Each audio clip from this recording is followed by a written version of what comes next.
For a long time, if you went to the library in Wilmington, North Carolina, there was one thing you weren't allowed to research. We were refused. We were rejected by the librarian. When I asked about or inquired about 1898, they wanted to know why. I was told that, yes, they had something, but they kept it under lock and key. The story of Wilmington in 1898 still isn't widely known. What happened here on what's now just this empty patch of grass would radically change racial politics in North Carolina. This is the story of an American election, but also of something we don't usually find in American history: the violent overthrow of a democratically elected government.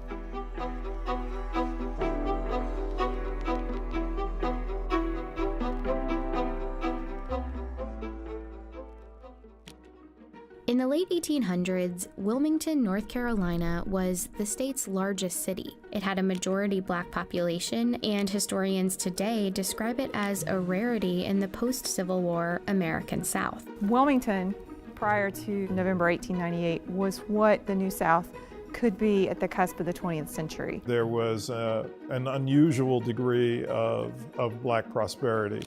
In Wilmington, there were successful Black entrepreneurs, doctors, teachers, but also Black elected officials.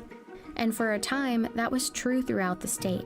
Take a look at the politicians on this poster of the 1889 North Carolina House of Representatives. Here at the bottom are Black Republican representatives, some from Wilmington. North Carolina also sent 4 Black Republicans to the U.S. Congress between 1875 and 1899. The Democratic and Republican parties of 1898 in many ways occupied opposite parts of the political spectrum than they do today. Most African Americans were voting for the Republican Party, and the Democratic Party was white voters almost exclusively. White supremacy was the central focus of the platform for the Democratic Party. Republicans in North Carolina were successful in part because of a third party called the Populist Party, made up of mostly white farmers fed up with the tough economic times. North Carolina populists joined up with Republicans to form what they called the Fusion Party. And in the elections of 1894 and 1896, the Fusion Party defeated the Democrats in sweeping victories statewide. That meant North Carolina now had a government that shared power between Black and white politicians, including a newly elected Republican governor. Together, they moved towards reforms that would favor Black Americans and working-class whites. This was something that the Democratic Party folks were simply not going to accept. A multiracial government wasn't just a disappointment for Democrats. It was more like a humiliation. They needed a plan to take back control of the state in the next election. So party leaders like Furnifold Simmons, future U.S. Senator, Charles Aycock, future North Carolina governor, and this man, Alfred Moore Waddell, came up with one: to beat the Fusion Party by luring white populist voters away from their alliance with Black voters. Wilmington, with a large Black population and a local fusion government in power, would be a focus of their campaign. The State Democratic Party Handbook for 1898 laid out their goal: consolidate the white vote by stoking white anger and resentment. It said, "This is a white man's country, and white men must control and govern it." Their most effective tool was the media. One of North Carolina's biggest newspapers was a Democratic Party mouthpiece. It ran racist political cartoons throughout 1898. Not everybody was literate in 1898, but to see a political cartoon of the type that ran, you may not be able to read it, but you know exactly what it means. Many of the cartoons were centered on the threat of Negro rule, even though the fusion government was mostly white. They also played up another fear. Black men threatening white women became a theme. White men need to do all that they can to protect white womanhood. This was all part of North Carolina Democratic strategy, but it echoed the national racist rhetoric of the time. In one speech that Democrats printed in a Wilmington paper, a prominent Georgia writer named Rebecca Felton said, "If it takes lynching a Black man a day to protect white womanhood, I say lynch." Her speech prompted a Wilmington black man named Alex Manly, owner of the black-run Daily Record newspaper, to respond with a column. He made a simple observation that, at the time, was shocking. That white women who had liaisons with black men did so voluntarily and enthusiastically. Manly wrote, "Every Negro lynched is called a big burly black brute, when in fact many were sufficiently attractive for white girls to fall in love with them." Manly pretty much said, in a nutshell, sometimes white women choose to be with black men. Manly's editorial became another tool for Democrats. Newspapers reprinted it, called it a horrid slander, and ran comments about it on a daily basis. It was just a few months before the election, and white voters were angry. By the time the election rolls around on November 8th, black voters, Republican voters, had been thoroughly intimidated here. By all accounts, the elections of 1898 were a sham. The Democratic Party had a paramilitary group called the Red Shirts. They attacked and blocked black residents from voting. At a rally just before the election, Alfred Moore Waddell provoked the crowds. He said, "Negro office holding ought at once and forever be brought to an end, even if we have to choke the current of the Cape Fear River with carcasses." The votes were counted, and the Democrats won. Democratic candidates won every seat they had a candidate up for election in. But some local fusionist politicians remained in power because their seats hadn't been up for re-election, like the white Republican mayor and the Board of Aldermen. And of course, the election did nothing to undo the economic power black folks held in the city. The Democrats had won the election, but their goal of total white supremacist control remained out of reach. And so they engineered what was essentially a coup d'etat. The day after the election, at a gathering for white men in Wilmington, the Democrats unveiled a document called the White Declaration of Independence. It contained an ultimatum. Cynthia Brown, whose descendants were in Wilmington back in 1898, is a historian at her church where there's a preserved copy of the Declaration from the next day's newspaper. "We will no longer be ruled and will never again be ruled by men of African origin." They would strip black men of voting rights. They would give white men a large part of the employment heretofore given to black men. And as for Alex Manly, "We demand that he leave this city forever within 24 hours. The next morning, hundreds of white men marched to the offices of the Daily Record. Manly was gone. He had fled to save his own life. They set the Daily Record building on fire. This is where it once stood.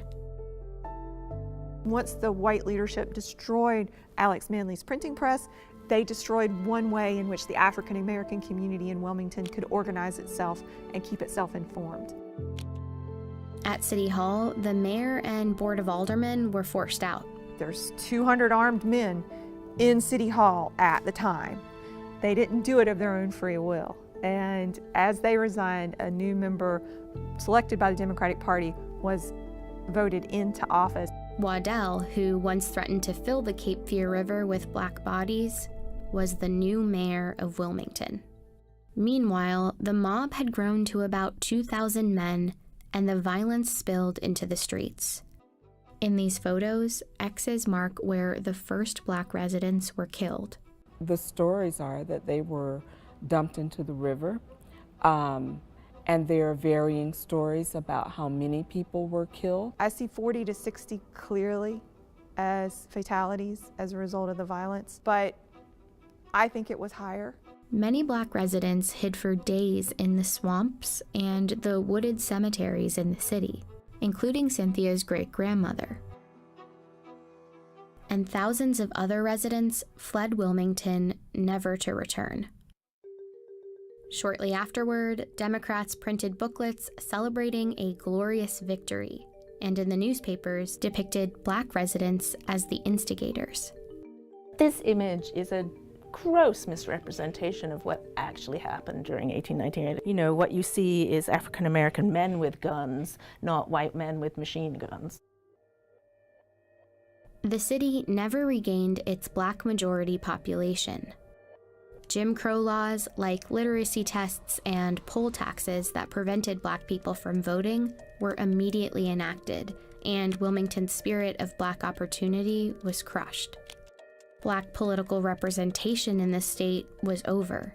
It would be 90 years until North Carolina elected its next black Congress member. Wilmington did a really great job of covering up a very dark past for a very long time. Over the years, the textbooks on North Carolina's history have struggled to accurately describe what happened in 1898. This one from 1933 says the situation was unfortunate for both races. And this one from 1978 doesn't have that much more detail. But they both praise Charles Aycock, a politician who helped perpetrate the riot. They say he had a keen mind and a kind heart, and that, in fact, he was one of the best friends that the colored people had in the state. It's a legacy that North Carolina has yet to fully undo. The names of the perpetrators are on Wilmington's school buildings and city parks. But the legacy is also bigger than those names.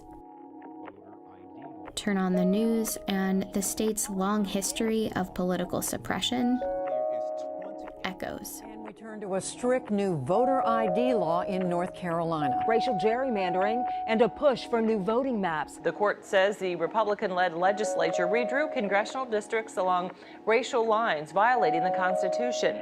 There's a tremendous amount of intimidation that is still felt by the black community. It doesn't have to be mass mayhem and violence in the streets. The strategy shifts towards designing state laws in such a way that you could exclude blacks from voter participation. The subliminal pursuit of continuing the white Declaration of Independence. And if you don't see it for what it really is, it can happen all over again.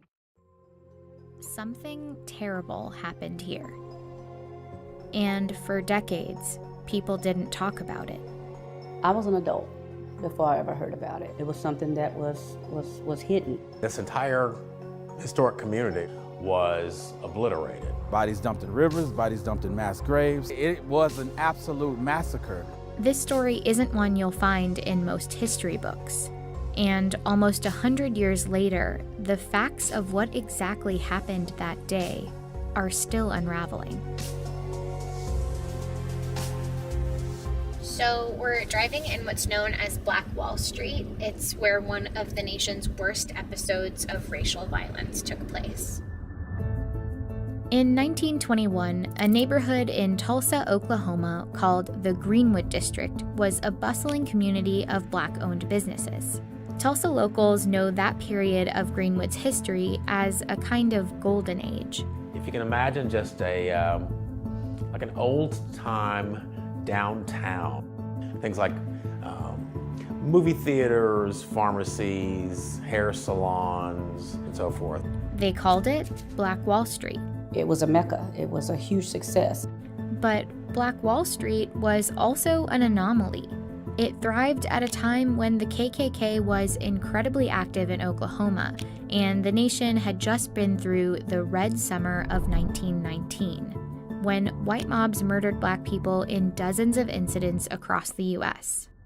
There needed to be a sort of match or an igniter tossed on these embers. And that trigger event was an incident that involved two teenagers. Dick Rowland, 19-year-old black boy who shined shoes downtown. Sarah Page, 17-year-old white girl who ran an elevator in a downtown building called the Drexel Building. He went to the building, boarded the elevator. Something happened. Sarah Page began to scream. They both ran out of the elevator. Now, we don't know exactly what happened in this elevator, but a day later, Rowland was arrested and taken to the courthouse. The local newspaper ran an article claiming Rowland had assaulted Page. Even though Page refused to press charges, the article was essentially a call to action for whites. A large white mob began to gather on the lawn of the courthouse. Dick Rowland was in jail on the top floor. A number of black men, several dozen, marched down to the courthouse to protect him, some of them armed. There was a struggle between one of the black men in the small group and one of the white men in the larger group, and things sort of went south from that point. hundreds of white people descended upon Black Wall Street, armed. Black residents withdrew behind the railroad tracks that marked off the Greenwood district. Some of them were armed and fought back, but they were outnumbered by the white mob, which shot their way through. The white mob murdered, they looted, and they set fire to Black Wall Street. This was the strategy, if you will, of how to deal with these communities, with these successful Black communities. The effects were disastrous. For 2 days, the Greenwood district burned. Martial law was declared, and the National Guard was brought in. By the time the massacre ended, Greenwood was in ruins. More than 1,200 homes were destroyed, and 35 blocks burned. The exact number of casualties is harder to pin down. Some initially only reported that white people died. Others reported somewhere between 30 and 100 mostly Black casualties. But estimates now put that number closer to 300. As for those that survived, thousands of them lived in tent cities in the months that followed, and were left to pick up the pieces of rubble they once called home. After the massacre, the cover-up started. Records went missing from city files, including the very article that started it all. It makes photos from this time all the more important as part of the historical record, but back in 1921, these images served a very different purpose. So photo postcards like these were pretty widely distributed after the massacre. At the time, they were a part of white supremacist culture and kept as souvenirs of racially charged crimes. Now they're preserved to make sure this part of Tulsa's history isn't forgotten, and they paint a clear picture of how much destruction there was that day. On the postcards, it's called the Tulsa Race Riot, a name that itself sort of erases what really happened. By calling it a riot, it's a way of trying to rewrite the history, assuming that there were both sides at fault, and that was not the case. I call it a massacre, and I call it that because that's what it was. Greenwood eventually rebuilt, but nearly a century later, there's a part of this story that still haunts the city. No one actually knows where the victims' bodies are. We've got to find our people. We've got to put them at rest. If not, we'll continue to be haunted by what was done so many years ago. Kevin Ross, a local writer, is one of many in Tulsa descended from people who lost everything in the massacre. So in this cemetery, there are only 2 official victims of the Tulsa Race Massacre. Right. How many victims do you think there are? After all these years, I think 300 is putting it mild. In 1997, the city finally put together a commission to study the massacre and help piece together what happened in 1921. They compiled records and eyewitness accounts. The bullets were just raining down over us. They set our house on fire and went right straight to the curtains and set the curtains on fire. These accounts are especially important now because none of these survivors are alive anymore. And they also provided new information. Some mentioned trucks, like this one, loaded with victims of the riot. One riot witness in particular came forth testifying that he saw bodies being dumped in Oaklawn Cemetery. This is it. This is the area. Using the survivor accounts, records, and eventually radar, the city was able to pinpoint 3 locations with anomalies in the soil. Only one step was left, to excavate. But it was something the city at the time wasn't up for doing. For many Tulsans, it was a part of history best forgotten and not worth investigating. In some ways, today, that sentiment remains. Kind of waste of money. Why do you think that? It's over, it's done with. But there are clear signs of a city that's ready to come to terms with a dark chapter in its history. Honestly, that's a lot of missing people that probably had families. We owe it to the people whose blood has actually fertilized the grounds of this place. There was a tremendous amount of racism. Injustice plus time does not equal justice. Today, a new mayor is reopening the investigation. I think a pretty basic compact that a city makes with its citizens is, if somebody murders you, we will do everything we can to find out what happened to you and give your family closure. And whether you were murdered yesterday or you were murdered 98 years ago. The city will be looking into the 3 areas that the commission noted. That process of finding out what lies beneath Tulsa and DNA matching any remains with descendants could take years.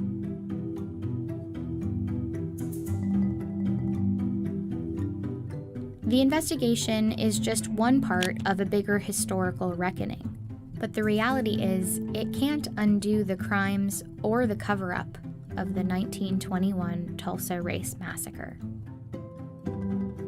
This story is the greatest conspiracy of silence that I've ever seen in history. This is Central Park. It's an iconic part of New York City, a piece of nature tucked inside Manhattan. If you've lived in New York or even visited, you've probably been here. But there's a part of this land story that visitors will never see. It's the story of what was here before the park and the community that was destroyed to make way for it.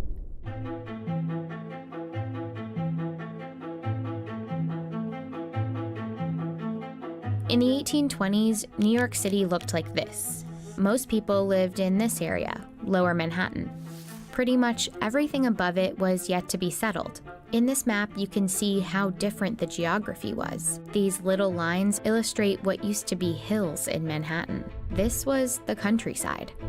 Downtown was the opposite. Lower Manhattan was dense and crowded. A few small neighborhoods were home to many of the city's poor whites and immigrants, and also to much of its black population.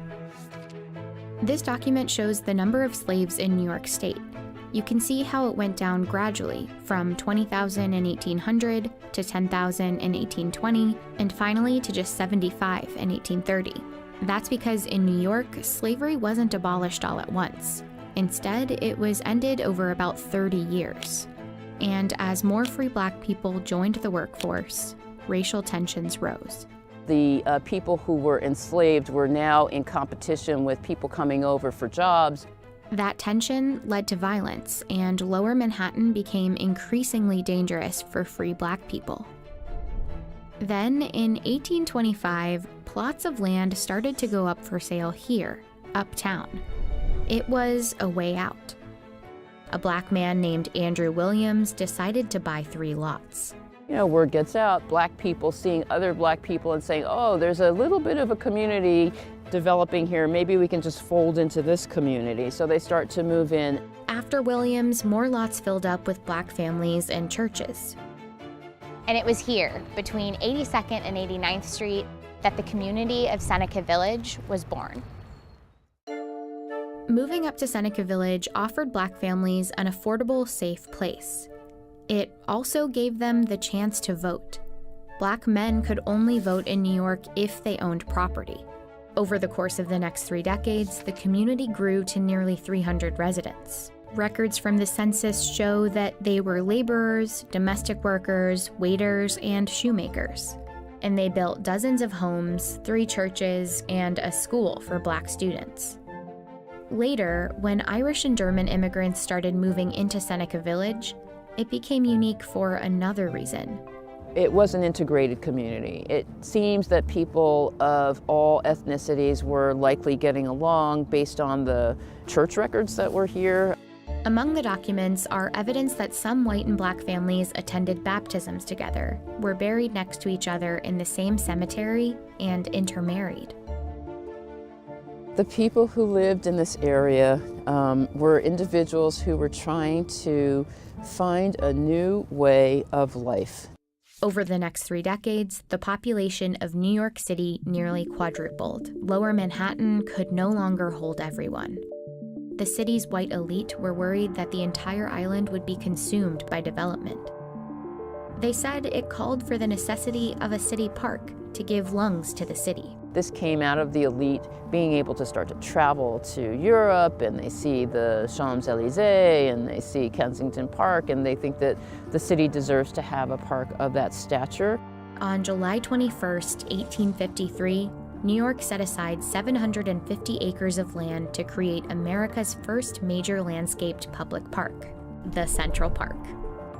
But the proposed area for the park included Seneca Village, along with thousands of other lots of land, home to about 1,600 people. In order to facilitate the park's development, the city's newspapers started to downplay who really lived there.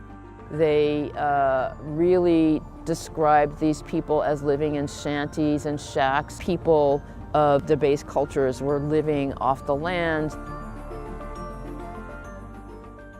But that wasn't true. In 2011, Cynthia and a team of archaeologists excavated in the former Seneca Village site. They came away with 250 bags of objects to analyze, which now live here in New York City's archaeological repository.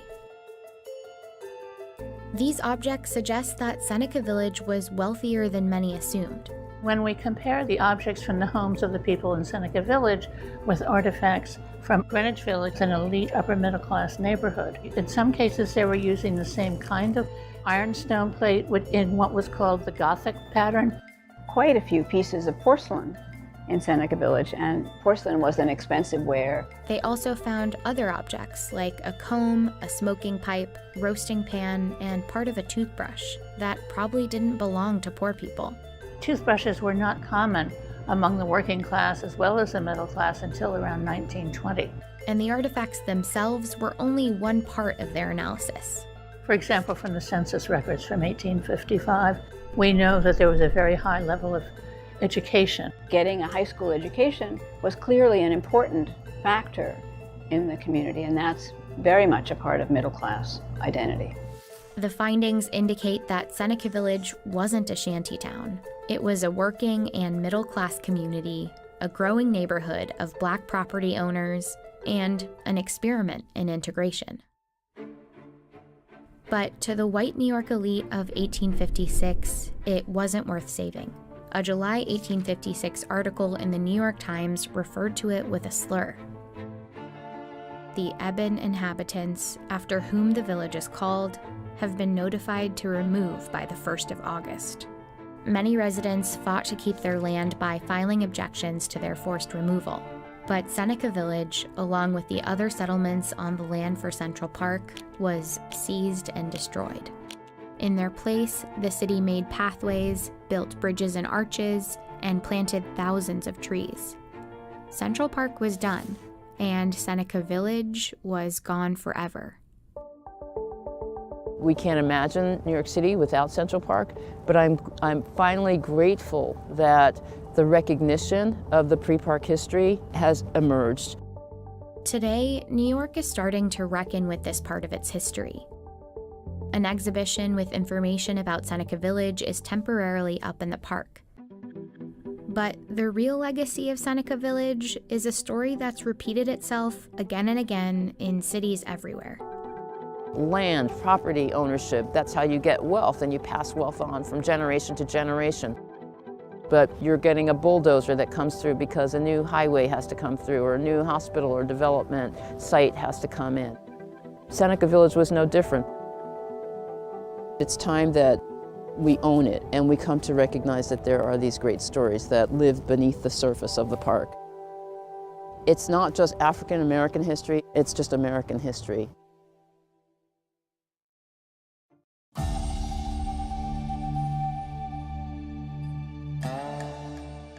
This is all that's left. A small plot of land in southwest Tulare County. A few dried up fields and a dozen or so vacant buildings. On one side of Highway 43 are rows of cotton plants. On the other is what's left of an experiment. Yeah, it was an experiment. Maybe didn't work out as great as they would have liked, but here we are 110 years later, we're still talking about it. We're still fascinated about it. This is Allensworth State Park, a former utopian community started by a man named Colonel Allen Allensworth. And Allensworth was, again, the only town in California fully financed, governed, built, designed, and populated by African Americans. It's the only one like it in California. Between 1909 and 1918, Allensworth was home to several hundred African Americans, most of which were former Buffalo soldiers. We call them Buffalo Soldiers to separate them from the units that were all black during the Civil War, because they were a little bit different. These were professionals. Buffalo soldiers helped the U.S. Army tame the West. Park interpreter Steve Tomey says that when those soldiers retired, Colonel Allensworth encouraged many of them to move on to his 800-acre colony. So as the residents came here, they opened up businesses. Many of them were entrepreneurs. Colonel Allensworth was a highly respected Army chaplain. Born a slave in Louisville, Kentucky, Allensworth escaped the South by joining the Union as a nurse, then rising in the ranks to become a chaplain. When he retired in 1906, he was the highest-ranking African-American officer in the U.S. Army as a lieutenant colonel. After his honorable discharge, Colonel Allensworth bought some land along the railroad in Tulare County, and then recruited African Americans from all over the country to start businesses. This community here, they were sort of segregating themselves. Correct, to prove a point.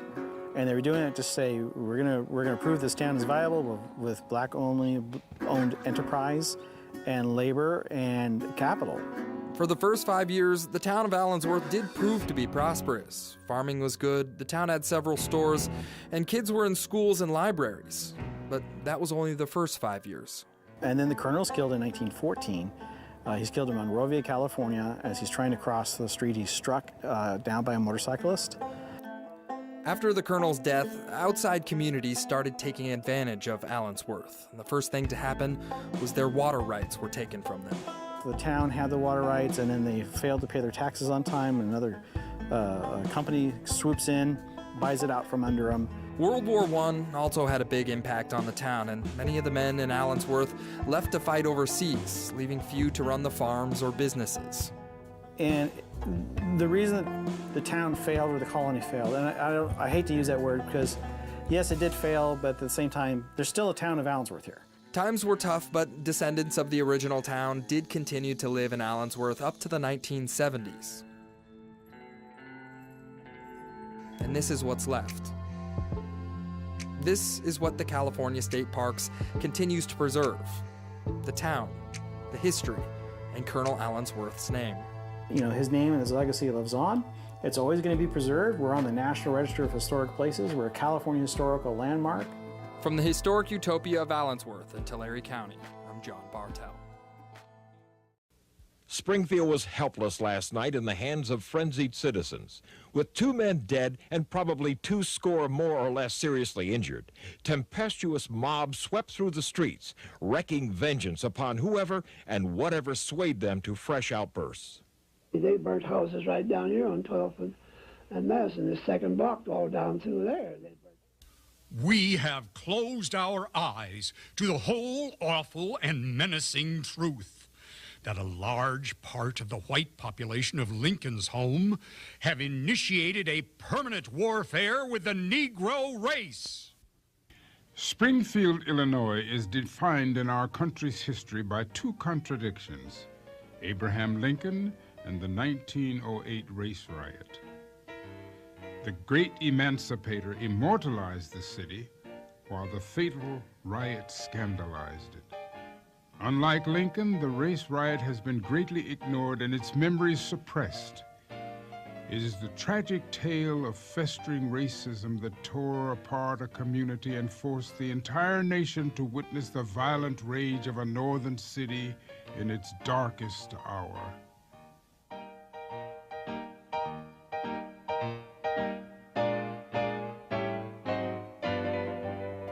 In order to understand this tragic event, we need to understand the state of the nation at the time. The United States early in the 1900s was a nation with generally an optimistic attitude and a period of enthusiasm about reform and making the country better.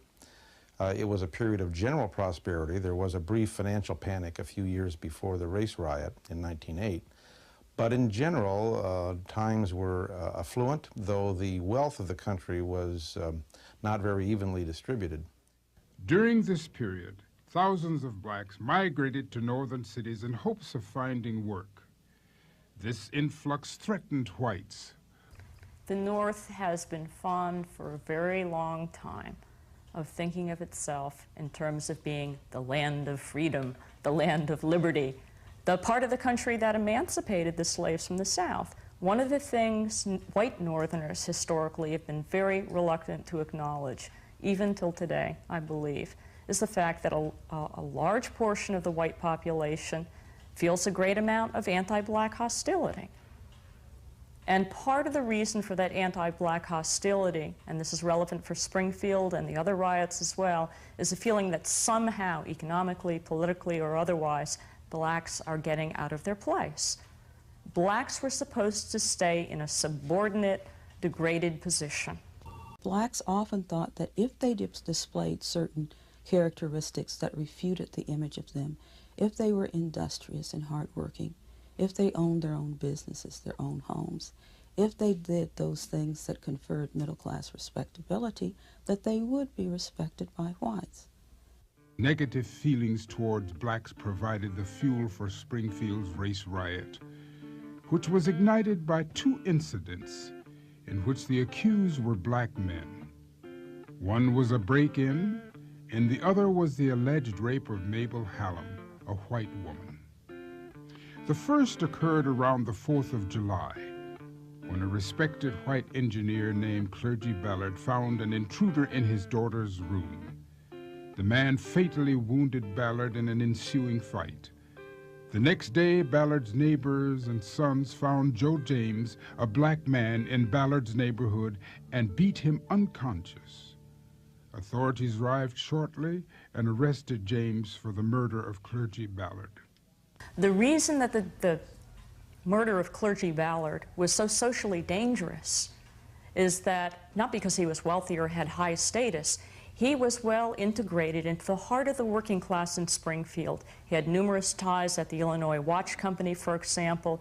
He was a member of the Brotherhood of Locomotive Workers. He was interconnected with a whole host of people, some of whom had, I believe, interconnections with Mabel Hallam's family. Her husband was a streetcar conductor. They have their own subculture. What does that mean? It means that when one of these people are victimized, they have a lot of allies that they can mobilize. You know, of course, Joe James, on the other hand, he doesn't have any allies. He's totally isolated. Even the black community won't come to his support and assistance afterwards.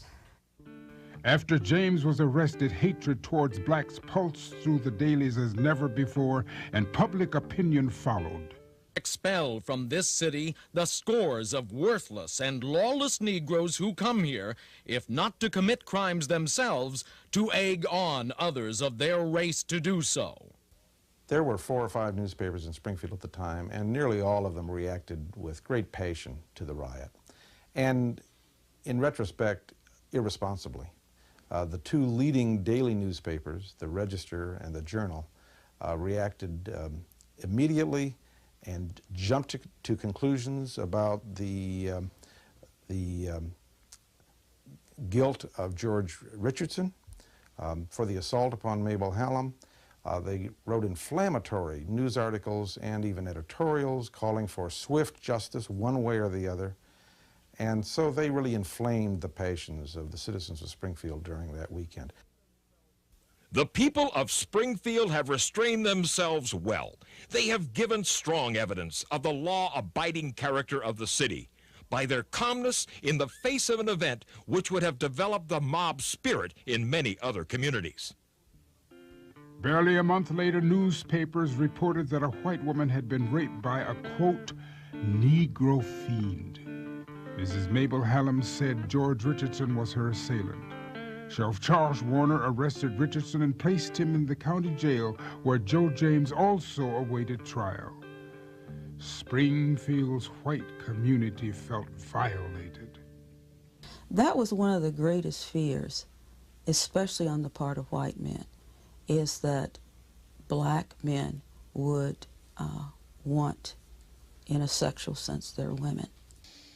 The significance of African Americans being accused of murder and rape at this time is that it really struck at the very core of what whites believed about African Americans. Whites perceived them as being criminals in their behavior. So the murder and rape really seemed to confirm the worst of what whites felt about African Americans.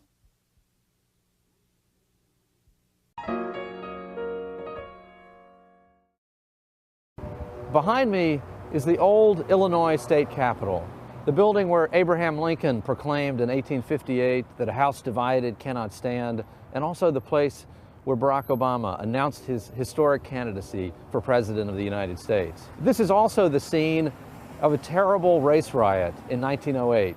We had a riot, and the riot was a terrible thing. People died, families were broken up, businesses were destroyed, homes were destroyed. For 2 long days, thousands of white residents rampaged the streets, outraged after 2 black men were arrested on unrelated charges of the murder of a white man and a false accusation of rape by a white woman. As the evening and the day progressed, the mob got bigger and bigger and bigger, and they then took their vengeance out on the area of town called the Levee and the Badlands, which was mostly where African Americans lived and had their businesses. And the violence didn't end there. 2 African American men with no connection to the alleged crimes were lynched. America has elected its first black president, but has it fully dealt with the past? And in the age of Obama, how much should Americans continue to focus on our troubled racial past? Springfield has been wrestling with that question for the past year. We determined that we wanted to put a more positive spin on it. We realized that people would be talking about it all throughout 2008. And so we thought we would get out front and see if we couldn't turn this a little bit. Town leaders decided Springfield had to remember and reckon with the ugliest part of the city's history. They convened dozens of church services, forums, and other public events that attracted thousands of city residents. And here we are 100 years later, and Springfield has made tremendous strides in recognizing, commemorating the race riot. The mayor of the city, Mayor Tim Davlin, issued a proclamation wherein the city apologized to its black residents for the race riot of 1908. It was really very powerful. In remembering and commemorating events such as the 1908 race riot, it will allow us an opportunity to reflect on where we were, where we have been, and where we are going. And it just lets everyone know that we, African Americans, can do anything that anyone else can. This is Doug Blackman, reporting for the Wall Street Journal from Springfield, Illinois.